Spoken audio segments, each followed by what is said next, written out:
I just found it funny. I want to say that. Two more NFL draft tidbits.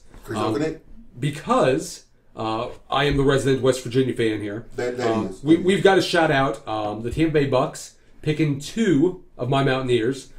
Keith Tandy, quarterback from West Virginia. Quarterback or cornerback? Corner defense. Yep. And also Najee Good, an inside linebacker.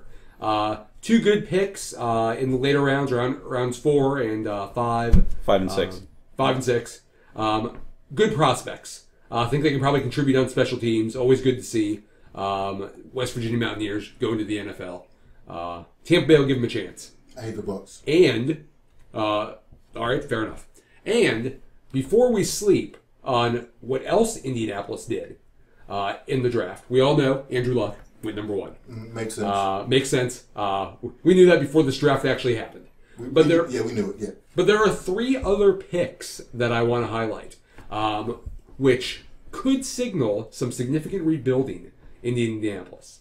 The first is our good friend, and I say that because we don't actually know him, Levon Brazil from Ohio, the Mac. Don't sleep on the Mac. This guy was a standout with 11 touchdowns coming out of the Mac. Great wide receiver. A little small, but should work well in the slot. And we know that Indianapolis has a lot of moving pieces in their wide receiver game. And they've been able to do a lot with people that aren't necessarily big. So Levon Brazil could make an impact. I just want to make sure I heard this right. Did you say don't sleep on the Mac? I said don't sleep on the Mac. That's the opening to the show. Opening to the show. Joe, Sorry. Somebody said Mac. You're sleeping on the Mac. Oh, killing me. The next is another undersized wide receiver, T.Y. Hilton, picked in the 3rd round. Tremendous player out of Florida International. There's a phrase you won't hear very often, by the way.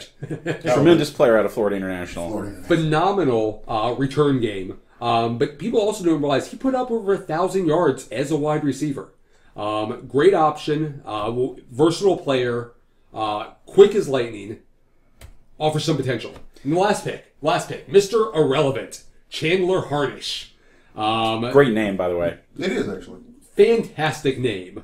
A little short, good on the weight, did some great things in the MAC. Again, we often sleep on the MAC, but Northern Illinois is a solid performer.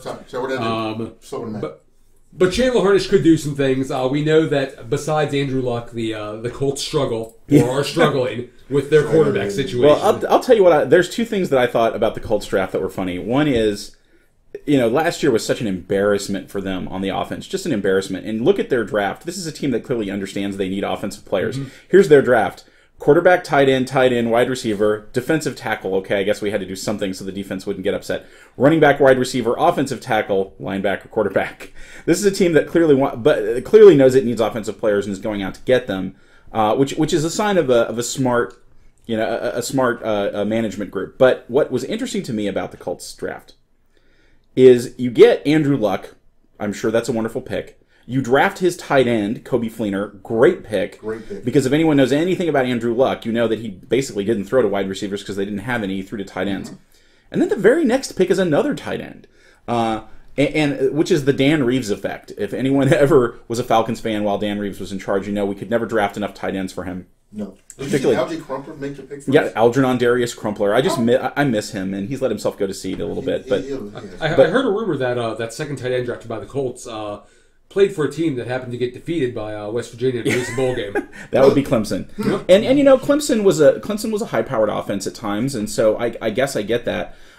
If you're Andrew Luck, you've got to be worried just a little bit, and you've got to be making a call to management going, I'm not at Stanford anymore, right? I want to throw to wide receivers. And I'll be very interested to see what sort of offense they install for Luck, whether it's the Peyton Manning, call all the audibles at the line kind of thing, or if you're going to go for a more traditional passing attack. But I think that's a very interesting situation to watch because they don't draft a wide receiver with the 64th pick. They wait almost 30 more picks to draft a wide receiver, and so I'll be really interested to see what happens with that. But to me that was a very interesting part of the draft. I think it was